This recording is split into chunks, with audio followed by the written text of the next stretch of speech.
Bismillahirrahmanirrahim. Assalamu alaikum wa rahmatullahi wa barakatuhu. Welcome to the be Eklet Saniyat YouTube channel pet. Yes, the now to Desi Zaika with Insha. Video start karne bront agar iti sign channel pet nahi chu sign YouTube channel karjo subscribe. Video karjo like to share bidizo panun feedback. As banao is simple Doud thool. Yemish recipe batoy sit share karu karo is recipe start.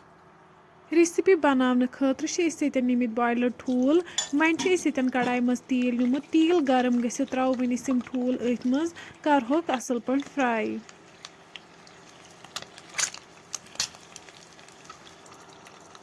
तुम हेकु वुचिथ ठूल अक side fry गमित one करहोक बे side इथे पे fry ठूल युथु fry गसान अम पत कड़ो वनिस अकिस plates मज neighbour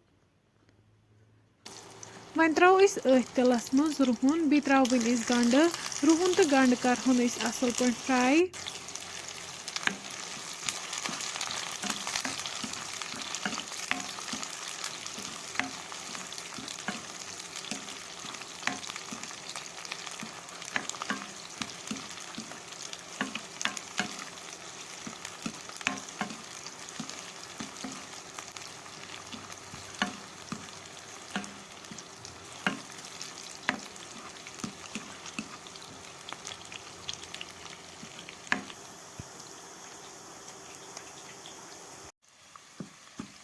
तुम हेकु यन वुचिथ गंड तो रुहन असल पे फ्राई गोमुत अम पत त्रो वनिस तथ मज आब कप अख बे त्रो वनिस अथ मज जिंजर पाउडर चमच अख बादियान पाउडर चमच अख दानवल पाउडर चमच अख लेदर चमच अख यम सारी मसाल करहोक वन यन असल पे मिक्स वन ग्रेक दिन असल पे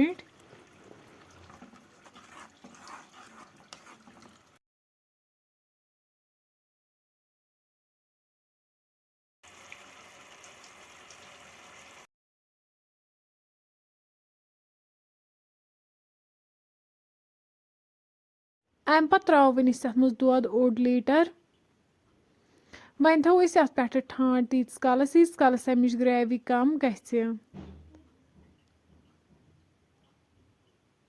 10 मिनट बाद तुलो वनिस ठांड थोद तुम हेकु वुचिथ अमिच ग्रेवी कम गमज अम पत त्रो वनिस अत मज ठूल यम फ्राई करिथ थमित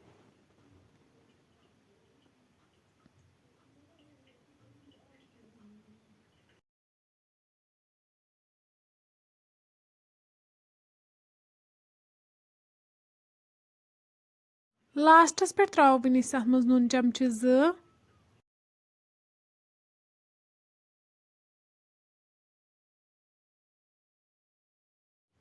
वन त्रो अत मज पुदीना पाउडर चमच 1